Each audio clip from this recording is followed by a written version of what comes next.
Welcome everybody to GoLocal Live. I'm Josh Fenton, CEO and co-founder. It is Thursday in this holiday weekend. We're going right down to the University of Virginia. We've got Jennifer Lawless. She is the chair of the political science department. Professor, thanks so much for joining us. Sure, it's been a while, sorry. It has been a while. You've been traveling, you've been seeing the world, you've been at the Copacabana. Yes, you've been at all of it. Let's jump into it. A disturbing week, I think, for the legacy of Joe Biden. So much has come out in the recent, this week, last week, the Axios tapes of the special prosecutor, her interviewing the president, and on and on and on. It sort of piled up. It seems to not only do damage to the president's legacy, but also do damage to the Democratic Party's credibility in saying, listen, we have a higher moral ground than the Republicans do right now. I think that a lot of people are surprised but not shocked by what we're seeing. When that debate happened last June and Joe Biden clearly not only looked too old to be president, but seemed like he was not as cognitively aware as he needed to be, a lot of people started Monday morning quarterbacking and identifying other times over the course of the previous 4 years that there were signals and signs. But I think that the books that have recently come out, the tapes that have come out, have made it very obvious. The comments from people that have worked in the White House have made it very obvious that this was something that was well known among his inner circle. And the fact that Democratic leaders or Democratic staffers who were protecting him thought it was a good idea for him to run for a second term, and then thought it was a good idea to dig in and wait a month to drop out after that June debate, does call into question the moral high ground. Now, what I will say is that there were a lot of Democrats who pretty early on said, this is not acceptable. We've got the party to think about. We've got the country to think about. And they were the ones that were ultimately victorious. Now, we can assume that the outcome might have been different if Biden hadn't sought a second term and if there would have been a full primary, a year and a half earlier, but we don't know. The reality, though, is that despite his legislative successes, this is going to significantly tarnish his legacy. And it's also making it very difficult for him to make money in a post-presidential time. How does the Democratic Party bounce back from it? Forget Joe Biden, because I agree with you. I don't think there's any path forward from a functional standpoint. Even as an elder statesperson, I think this does significant damage to that opportunity as well. But talk a little bit about how does the Democratic Party sort of rebound? It can't just be that we're not Trump. I think they really have to lean into a new generation of leadership. The reality is that Trump is still the same generation of leadership as Joe Biden and as George W. Bush and as Bill Clinton. The Democrats have a bench with people who are not baby boomers. They have a bench where they can actually move forward. We saw Kamala Harris try to play into that, but she didn't have enough time, and she was also tethered to Joe Biden. Right. But I think the Democrats need to make it clear that it's not just about policy, that it's not just about morals, that it's not just about integrity. It's about understanding what the future looks like. And to understand what the future looks like, you can't be mired in the past. It's a hard message, but there are dozens of Democrats, whether we're talking about governors or senators or other members of the House of Representatives, who are well positioned to make the case. So I would expect a very, very crowded primary. And the 2026 midterms, I think, will be a good time for us to see who these Democrats are who are campaigning nationally for other Democrats. It hasn't happened yet. We're 11 years into Trump's second term in just a matter of 5 months. Why aren't these Democrats beginning to emerge? Why aren't they writing that op-ed piece about the future of the country for the New York Times? Why aren't they out visiting different states that they might otherwise not visit? Why isn't that type of energy and activity taking place to sort of establish themselves as frontrunners?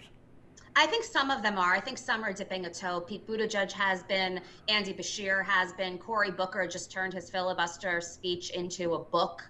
Okay, so you've named three. You've named 3 people that have no chance of ever being president of the United States. Next. I disagree on the Pete Buttigieg front. Really, Pete Buttigieg is going to be the next president of the United States. I'm saying I don't think it's impossible. You heard it here first. However, what I will say is some of them are dipping a toe. I do think that we're still, until we're about a year out from the midterms, my sense is that the Democrats' focus is really going to be on pushing back against Trump through the courts. This was an excellent week for the Democrats in terms of the courts putting the brakes on a lot of what Trump has done, not only in terms of immigration policy, but also in terms of his tariff policy. Leading up to the midterms, I think we'll see more and more Democrats make clear policy statements and decisions and talk about the future of the country. The one thing that they have to be careful about is that Americans are totally fatigued by politics. When you say it's the Right. 11th year of the second administration, we've literally seen Donald Trump on TV pretty much every day since 2015.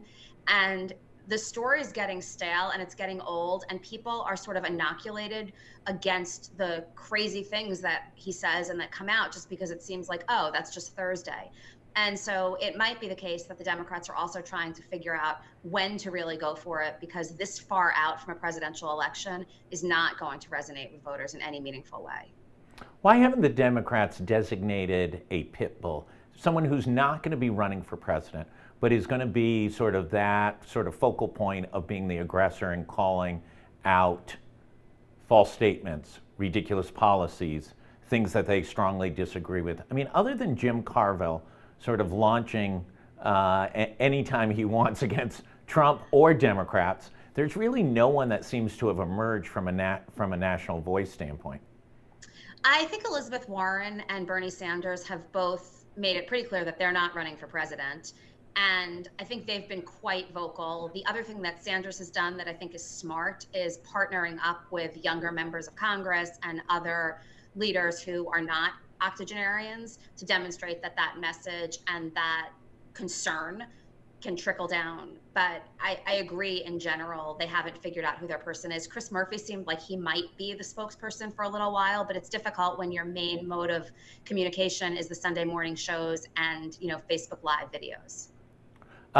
This week, I believe it was Sunday night, GoLocal published a editorial raising the question of age for Jack Reed. He's 75 now. At the time in which he would be reelected, he'd be 76. He would complete that next term at 82 years of age. We've seen, obviously, Joe Biden closer to home. We've seen Dominic Ruggiero pass away and not really have a succession plan. And while it's easy to say, well, Jack Reed's so important and, the United States Senate is a different beast, don't Democrats continually risk, by having these important roles tied up with extremely old individuals, and not allow younger, more potentially relevant people to get involved and to take a leadership role? Well, first, let me say that Jack Reed is really important and the Senate is a different kind of beast. Yes, but I think there are two things that are important to keep in mind. The first is that this is what elections are for. This is what primaries are for, and this is what a general election is for. And if there are strong, credible candidates who think that age is an issue, or who think that an incumbent is no longer able to represent his constituents or her constituents, you emerge and you run and you make that case to voters. And it doesn't cost what it costs to run for president of the United States. And you don't need the kind of name recognition and the kind of infrastructure that you need when you run for president of the United States. So members of the congressional delegation, members of the state legislature can easily, if they're concerned about this, challenge him. The second thing I would say is I don't think that age in and of itself is disqualifying. I think we have to look at a broader set of circumstances. Is the person beginning to falter? Is the person still an effective leader? Is the person still aware of what's going on and able to represent the constituents that sent that person to the United States Senate? And simply being 75 or being 76 doesn't mean that you can no longer do the job. You have to make a case that you can do the job. I'm hitting the brakes. I need to pull up some tapes of you defending Joe Biden and his age, when in fact, maybe he was too old when he even became president, but he had staff that could do it. And in a Senate office, you get seen at press conferences on Monday mornings, then you fly to DC, the staff does most of the constituent work, so it's easy to cover up that issue. Second issue is, don't the Democrats need to learn from this? If the Democrats want to be more relevant to a younger generation, don't they want to foster more younger candidates? Look, I think that 75 is not always 75 is not always 75. There's a lot of variation. There are 50-year-olds who I think should certainly never be in the United States Congress. Well, that's There a are different issue 80-year-olds. than age. The United States I don't Army, know the if that's United true. States I military, hold don't on one think. sec. United States military requires generals to retire at age 64. They can get a 2-year exemption from the Secretary of Defense. They can get another 2-year exemption from the President of the United States, happens infrequently, to the age of 68. 68, you're done. Doesn't matter. God can't keep you in the United States Army. Jack Reed's the chairman of the Armed Services Committee. He understands that. He's supported that policy. The policy is based on, listen, 64-year-old generals aren't in foxholes fighting, but there's an understanding that there's a time for these people to retire. Right. And Jack Reed, every 6 years, faces voters and they make the decision as to whether it's time for him to retire. And thus far, they have not deemed that necessary, and we'll see what happens next time around. But I think that there's a lot of variation in terms of what 75 is like. I think there's a lot of variation in terms of different jobs and whether being 75 is disqualifying for one or concerning for one or completely fine for another. So I'm not ready to say it's time. I do think, though, that if younger people think that it's time for them and that it's time for a new generation of leadership and that it's time for change, then I would encourage them to throw their hats into the ring and do it. I did it almost 20 years ago, because I thought that that person was not, equipped to serve anymore for different reasons. But that's what political ambition is about. That's what candidate emergence is about. That's what democracy is about. And so there's a system in place, do it. The same thing as far as Joe Biden is concerned. There was only one Democrat that was really willing to challenge him in the primary.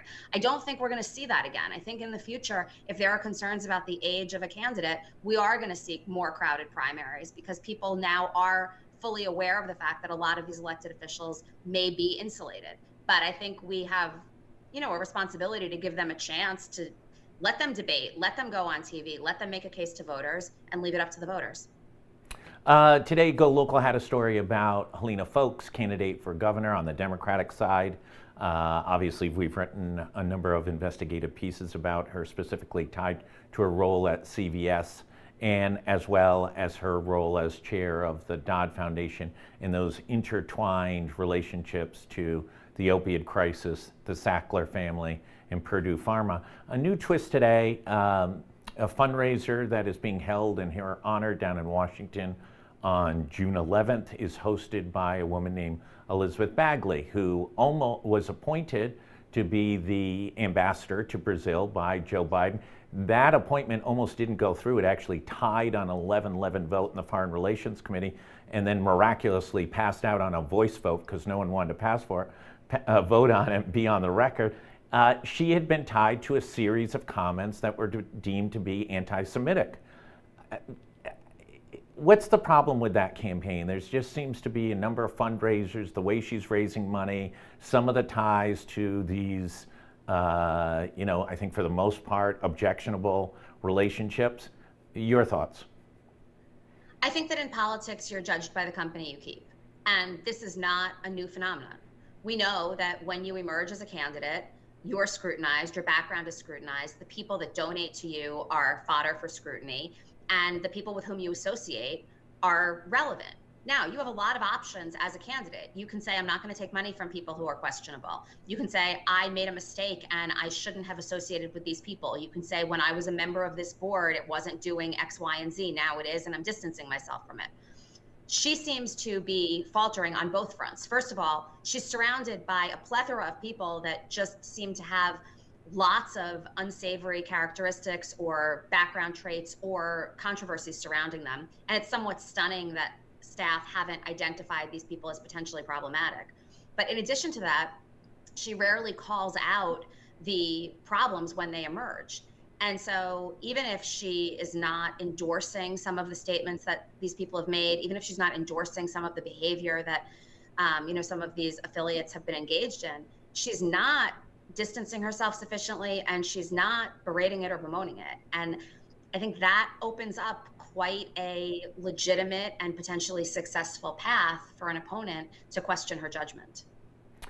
It has been interesting. She was much more open during her first campaign. She lost in the Democratic primary to Dan McKee by a little less than 4,000 votes. She was available. She'd have conversations. She'd come on GoLocal Live. She's now not answering questions, not only to us, but refusing to go on National Public Radio's local affiliate or WPRI's Sunday morning talk show. Much more civil interviews than maybe coming on GoLocal. So I understand it, but